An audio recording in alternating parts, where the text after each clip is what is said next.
तर अजित पवार यांच्या राष्ट्रवादीकडून निवडणुकीसाठी नागपुरात गाणं लॉन्च करण्यात आलंय।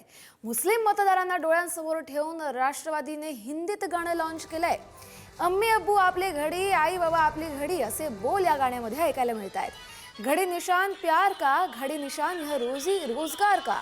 राष्ट्रवादीच्या प्रचार सभेत, प्रचार पदयात्रेत हे गाणं वाजवलं जाणार आहे।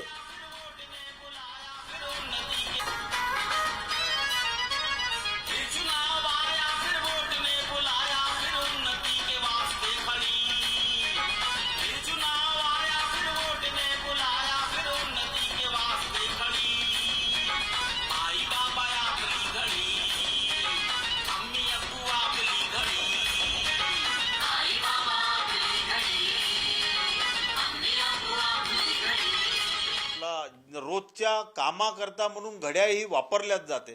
चौकीदार ही घड्याळाचा आसरा घेतल्याशिवाय राहूच शकत नाही। म्हणून आम्ही म्हटलं आहे ना, किसी की हम सुनेंगे, हम तो बस घडीच चुनेंगे। म्हणजे आम्हाला कोणाची ऐकायची आवश्यकताच नाही आहे। आमच्या या महाराष्ट्रातल्या मतदारांना घड्याळ हे चिन्ह हेच त्यांना निवडायचं आहे, कारण की या पूर्ण महाराष्ट्राच्या जनतेसाठी घड्याळच हे सगळ्यात काम करणारं आणि जनतेला न्याय देणारं जर कोणतं चिन्ह असेल तर घड्याळ आहे।